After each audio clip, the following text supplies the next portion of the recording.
Two were bound for Emmaus, disheartened and lost. All their hope for the future had been nailed to a cross.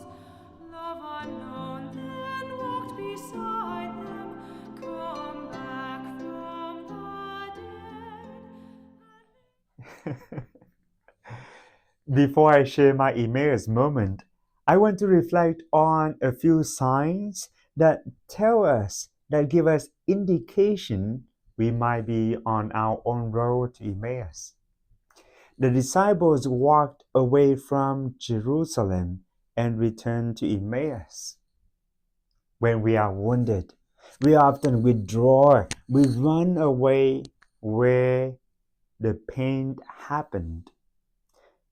They didn't realize the Lord walking beside them.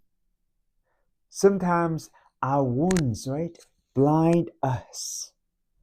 We see the world only through the lenses of our brokenness. There was a sadness on their faces, a quiet disappointment, a sense of loss.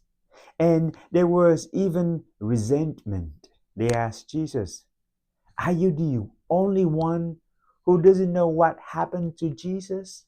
As if to say, "Where have you been?" Right? And yet, it's in these very moments when our hearts are raw and vulnerable that we can become open to letting the Lord walk with us. That's when an Emmaus moment happens. My name is Father Ton. My Emmaus moment happened during this year's St. Patrick's celebration in Piura, Peru. So after a long day on our mission trip, we just had finished celebrating 7 p.m. Mass.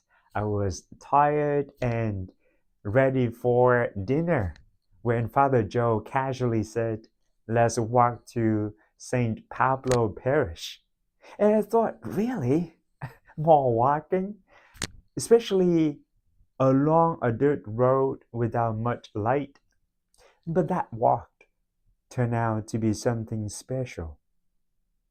As we walked, I ended up talking with one of the altar servers.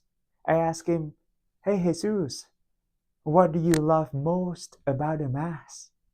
And without hesitation, he said, "The Eucharist. The Eucharist." I still remember my first communion. It was the moment I finally got to receive the Lord. My heart was full. And I asked Jesus another question. So, how do you feel it now when you receive the communion? He looked at me and said, "It's the same every single time," with strong of conviction. He continued, "The Eucharist is the source and summit of Christian life. It's where we meet the Lord who gives everything for us." Mind blowing, right? And he's only 12 years old.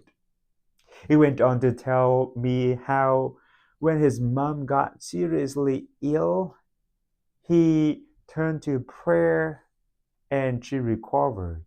In that moment, he felt God's unconditional love, a love that gives everything and asks nothing in return. He told me he promised his life to God in gratitude. So moments like that, that's an Emmaus moment. Ordinary, unexpected, but suddenly, right, your heart is burning within you.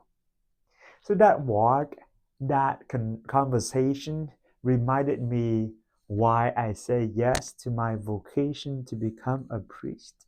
It reminded me of the love of Christ in the Eucharist and how he continues to walk with us through the faith of his people.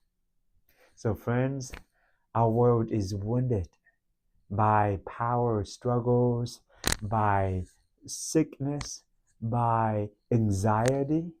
But beneath all of that, we face a crisis of holiness.